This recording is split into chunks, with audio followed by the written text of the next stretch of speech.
মহিলা মাদ্রাসা বন্ধ করে দেওয়া দরকার। সাম্প্রতিক সময়ে এই দাবিটি অনেকেই উত্থাপন করেছে। কারণ সাম্প্রতিক সময়ে বাংলাদেশের কিছু মহিলা মাদ্রাসায় কিছু বিচ্ছিন্ন অনৈতিক ঘটনা সংঘটিত হয়েছে। কোনো বিচ্ছিন্ন অনৈতিক ঘটনার কারণে কি কোনো শিক্ষা ব্যবস্থাকে একদম বন্ধ করে দেওয়ার দাবি তোলাটা যৌক্তিক হতে পারে? যদি যৌক্তিক হয়ে থাকে তাহলে বাংলাদেশে স্কুল কলেজ ভার্সিটিগুলো কেন এখনো চালু রয়েছে? কেন সেগুলো বন্ধ করার জন্য কেউ দাবি তোলে না? বাংলাদেশের মহিলা মাদ্রাসাগুলোতে হাতে গোনা কয়েকটি বিচ্ছিন্ন ঘটনা ঘটেছে, কিন্তু বাংলাদেশের স্কুল কলেজ ভার্সিটিগুলোর মধ্যে প্রতিনিয়তই এই ধরনের ঘটনা ঘটতেছে। আমি আপনাকে হাজারো সংবাদ দেখাতে পারবো, আমি আপনাকে হাজারো নিউজ দেখাতে পারবো যেখানে স্কুল কলেজ ভার্সিটিগুলোর মধ্যে শিক্ষক কর্তৃক শিক্ষিকা, শিক্ষক কর্তৃক ছাত্রী, ছাত্র কর্তৃক ছাত্রী বিভিন্ন ধরনের ধর্ষণ, যৌন হয়রানি সহ বিভিন্ন ধরনের অনৈতিক কার্যকলাপে লিপ্ত। তথাপি বাংলাদেশে কেউই এই শিক্ষা ব্যবস্থাকে, এই স্কুল কলেজ ভার্সিটিগুলোকে বন্ধ করে দেওয়ার দাবি উত্তোলন করে নাই। তাহলে একই ঘটনার ক্ষেত্রে বাংলাদেশের মহিলা মাদ্রাসাগুলো বন্ধ করে দেওয়ার দাবি উত্তোলন করা হচ্ছে, আবার একই ঘটনাকে কেন্দ্র করে স্কুল কলেজ ভার্সিটিগুলোকে বন্ধ করার দাবি উত্তোলন করা হচ্ছে না। এই বৈষম্যতা কেন?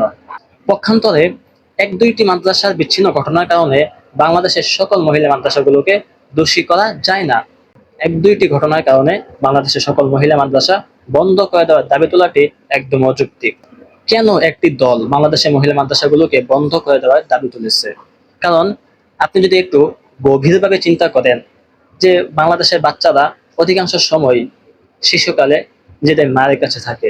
মা যদি ধর্মীয় শিক্ষা শিক্ষিত হয়, মা যদি কোরআন সুন্নাহ আলোকে জীবনযাপন করে, মা যদি ইসলামী বিষয়গুলোকে পুঙ্খানুপুঙ্খানুভাবে আদায় করে, তাহলে সন্তানের উপর এটা আসর পড়বে। সন্তান যখন দেখবে তার মা প্রতিদিন কোরআন তেলাওয়াত করতেছে, সন্তান যখন দেখবে তার মা প্রতিদিন নামাজ পড়তেছে, সন্তান যখন দেখবে তার মা ধর্মীয় বিষয়গুলোকে পরিপূর্ণভাবে আদায় করে, ধর্মীয় বিষয়গুলোকে আঁকড়ে ধরে রাখে, তখন সন্তান সেগুলোকে অনুসরণ করবে।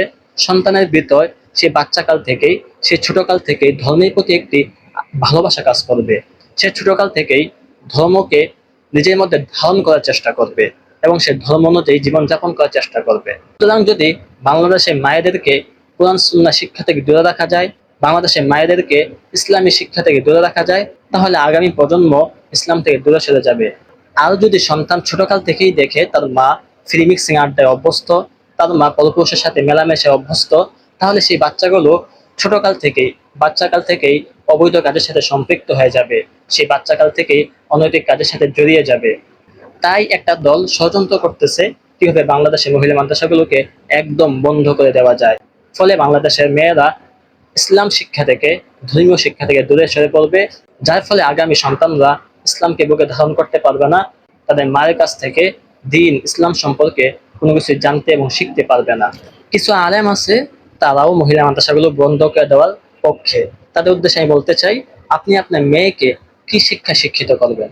যদি আপনি বলেন যে আপনার মেয়েকে ধর্মীয় শিক্ষা শিক্ষিত করবে আপনার স্ত্রী, মেয়ের মা, তাহলে আপনি তো মহিলা মাদ্রাসার বিপক্ষে, আপনি তো মহিলা মাদ্রাসার বিরোধী। তাহলে নিশ্চয়ই আপনার স্ত্রী মহিলা মাদ্রাসার পড়নেওয়ালা না। তাহলে সে কিভাবে আপনার মেয়েকে ধর্মীয় শিক্ষা শিক্ষিত করবে? তাছাড়া আপনি আপনার মেয়েকে মহিলা মাদ্রাসা থেকে নিয়ে কোথায় দিবেন? জেনারেল শিক্ষা শিক্ষিত করবেন? স্কুল কলেজ ভার্সিটিগুলোর মধ্যে দিবেন যেখানে সবাই ফ্রি মিক্সিং আড্ডায় অভ্যস্ত, যেখানে 100% থেকে 90%ই অনৈতিক কাজের সাথে সম্পৃক্ত? আপনি যে শিক্ষা প্রতিষ্ঠানে 1% অনৈতিক কাজের সম্ভাবনা রয়েছে, সেই শিক্ষা প্রতিষ্ঠান থেকে আপনার মেয়েকে নিয়ে আপনি ওই শিক্ষা প্রতিষ্ঠানে দিলেন যেখানে 100%-এর মধ্যে 90%ই অনৈতিক কাজের সম্ভাবনা রয়েছে। তাহলে আপনি কি আদর্শ বাবা হতে পারবেন? যখন স্কুল কলেজ ভার্সিটিগুলোর মধ্যে নিয়মিত অনৈতিক কাজ সংঘটিত হচ্ছে, তখন আপনি সেগুলোর বিরুদ্ধে কথা বলছেন না। যখন কোনো মহিলা মাদ্রাসায় কোনো বিচ্ছিন্ন একটি ঘটনা ঘটে যায়, তখনই আপনার মুখ দিয়ে বিভিন্ন ধরনের বলি ফুটতে থাকে। হ্যাঁ, অবশ্যই মহিলা মাদ্রাসায় যে সকল অনৈতিক কাজ হচ্ছে আমরা সেগুলোর বিরোধিতা করতেছি, অবশ্যই আমরা সেগুলোর বিরোধিতা করব, এবং যারা এই অনৈতিক কাজের সাথে সম্পৃক্ত আমরা তাদের শাস্তি দাবি করব। এবং আমরা এই মহিলা মাদ্রাসা শিক্ষা ব্যবস্থাকে, এর নিজামকে সংস্কার করার, পরিবর্তন করার দাবি তুলতে পারি। একটি শিক্ষা ব্যবস্থাকে একদম বন্ধ করে দেওয়ার দাবি তোলাটা কখনোই যৌক্তিক হতে পারে না।